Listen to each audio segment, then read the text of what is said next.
Guys, welcome to my home gym. I'm just going to take you through a video today about back health. We've been doing a few of the videos, if you've noticed on our Instagram, on some previous posts. The last one was how to avoid your triggers within the gym environment. Today is how to avoid the triggers outside of a gym environment.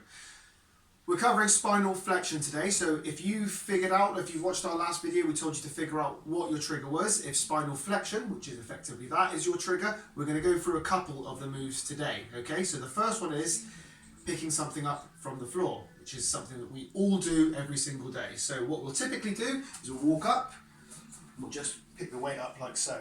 Fine most of the time, however, if this is a problem for your back, if this is causing you pain, you've got to change the movement. So how do we change it?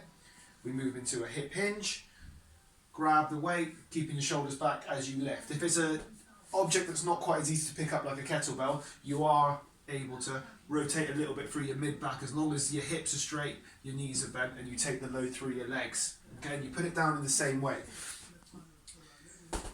The next one is sitting to standing. So you basically do a very similar move. Instead of leaning forward as we do, putting your hands on your knees and standing up, placing too much load through your lower back. We keep our chest nice and proud, maybe hold on to something as you stand up, okay? And you can engage your core as you do that. It might seem remedial, it might seem obvious, but these obvious movements are something that we repeat every single day, and over time they cause you a problem, okay? At work, if you're a desk-bound worker, it might be a good idea to every 20 minutes get up and just have a little walk up and down the room and have a little walk on your lunch break. That way you're not sat in the same position for hours on end, okay? If you've got the option of the standing desk, I would take that option as well, okay?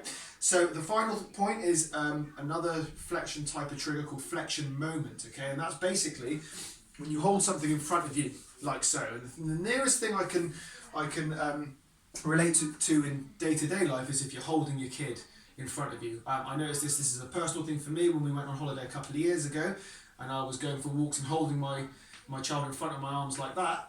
It caused my pain to come on at the end of the day. My back would start to hurt. The minute I stopped that movement, it wasn't happening. Okay, so flexion moment is another way of loading your back, lower back in the same sort of way as moving the back into flexion would. However, it's static, so just be careful with that one as well. You might change all these things and go, actually my back's still hurting. Flexion moment is something that you have to consider also. Okay, so take those points away, guys. See if they make your back feel a little bit better after a few weeks. Create that habit, make your back feel better.